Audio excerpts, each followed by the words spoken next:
2014-19 అధ్యక్ష, తమరు కూడా ఆ రోజు ప్రభుత్వంలో ఉన్నారు. మత్స్యకారులకి ఒక స్వర్ణయుగం అధ్యక్ష.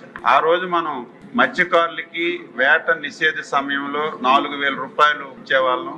గ్రామాల్లో ఉన్నటువంటి సొసైటీ వాళ్ళందరికీ సమావేశాలు పెట్టి మీరు చేపలు పట్టుకోవాలంటే ఏ ఐటమ్స్ కావాలి, ఆ ఐటమ్స్ కూడా మీరే సెలెక్ట్ చేసుకోండి, ఏ కంపెనీది కావాలని చెప్పి ఎగ్జిబిషన్స్ పెట్టి మనం వాళ్ళందరికీ కూడా చేపలు పట్టుకోవడానికి కావాల్సినటువంటి పరికరాలన్నీ కూడా అందించాం అధ్యక్ష. దురదృష్టవశాత్తు 2019లో వైసీపీ ప్రభుత్వం వచ్చింది.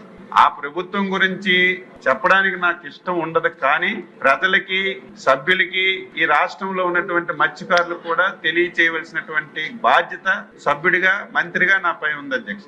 2019 తర్వాత ఒకే పథకం అధ్యక్ష. మనం ఇచ్చినటువంటి 4,000 రూపాయలు 10,000 రూపాయలు పెంచి వేట నిషేధ సమయానికి భృతి ఇవ్వడం తప్ప 5 సంవత్సరాల్లో ఈ రాష్ట్రంలో ఒక్క మత్స్యకారుడికి ఒక బోటు గాని, ఒక వల గాని, ఒక వాహనం గాని ఇచ్చినటువంటి దాఖలాలు లేవు అధ్యక్ష.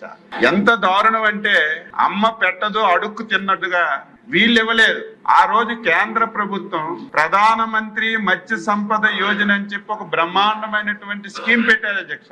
ఆ స్కీమ్ లో కూడా రాష్ట్రం గణనీయంగా ఉపయోగించుకోవచ్చు, కానీ ఆ స్కీమ్ కూడా ఉపయోగించుకోకుండా ఆ స్కీమ్ లో వచ్చిన డబ్బంతా కూడా ఒక కొత్త పేరు పెట్టారు అధ్యక్ష, ఫిష్ ఆంధ్ర.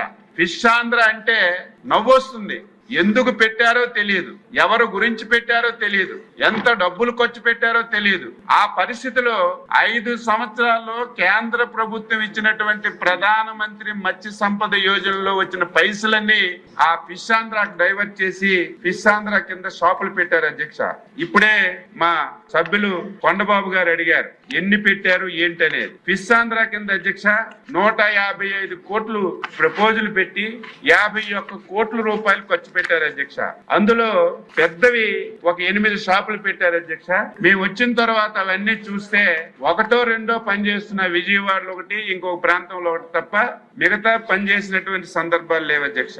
అదేవిధంగా దానికి ఒక్కొక్క దానికి ఏవైతే పెద్దవి 8 పెట్టారో ఒక్కొక్క దానికి 1 కోటి రూపాయలు ఖర్చు పెట్టారు అధ్యక్ష. దేనికి ఖర్చు పెట్టారంటే 4 అద్దాలు పెట్టారు, ఒక ఫ్రిడ్జ్ పెట్టారు, అట్టహాసంగా ప్రారంభించారు. ఇప్పుడు చూస్తే అగమ్య గోచరంగా ఉన్నాయి. ఈ రకంగా ఈ ఫిష్ ఆంధ్ర షాపులు పెట్టారు. ఎక్కడ పెట్టారు, ఎందుకు పెట్టారు, దీనివల్ల మత్స్యకారులకి ఏం ఉపయోగపడుతుందో అర్థం కానటువంటి పరిస్థితి ఉంది. దీని మీద కూడా టోటల్ గా ఎక్కడ పెట్టారు, ఎందుకు పెట్టారు, పనిచేస్తున్నాయో లేదు ఇన్ఫర్మేషన్ అంతా తీసుకొని దీని మీద కూడా దృష్టి పెట్టారని చెప్పి ఈ సందర్భంగా తెలియజేస్తున్నాను అధ్యక్ష.